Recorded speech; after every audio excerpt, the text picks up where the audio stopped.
Hello friends, welcome back to my channel. কেমন আছো তোমরা সবাই? আশা করি তোমরা সবাই খুব ভালো আছো, আমিও খুব ভালো আছি। তোমরা দেখতে পেলে সকাল সকাল স্নান করে পুষ্পাঞ্জলি দিলাম। আজকে হচ্ছে বিজয়া দশমী, নবপত্রিকা বিসর্জনও হয়ে গেল। এর আগে তোমরা দেখলে, আর তখন আমি ব্লগটা স্টার্ট করিনি কারণ খুব হড়বড়ি ছিল।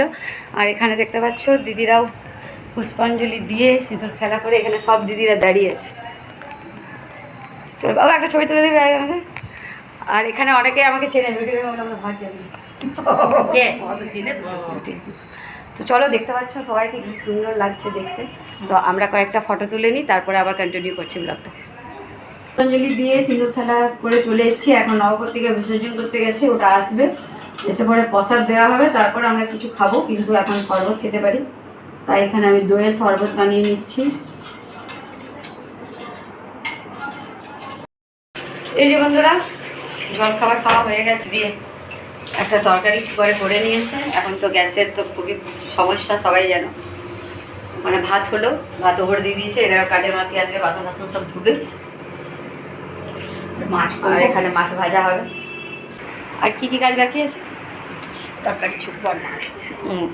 আর এখানে মহাভারত দেখা হচ্ছে একজন। এই যে বন্ধুরা, এখানে আমি মাছ বসাচ্ছি। দিদি আমাকে মাছগুলো সব ভেজে দিল, এই যে ভেজে রেখে দিয়েছে।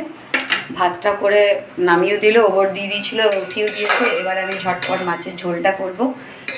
আর আমি পেঁপের তরকারি মাছের মাথা দিয়ে করি। তো দিদি একবার খেয়েছে আমাদের বাড়িতে, তো খুব ভালোই লেগেছে ওর। তো বললো সেটা তুই আমাকে করে দে। তার জন্য ওখানে কুকারে আমি পেঁপেটা সিদ্ধ করে রেখেছি।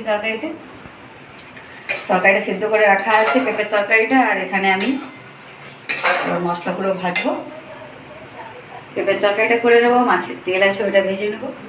চলো ঝটপট রান্নাবান্নাটা করে নিই, তারপর একটু পরে ফিরে আসছি। আর এই যে দেখতে পাচ্ছ, ওই ঘরে দিদি আর আমার ছেলে শুয়ে আছে, এই ঘরে মাসিমা শুয়ে আছে। সবারই জল খাবার খাওয়া হয়ে গেছে আমাদের।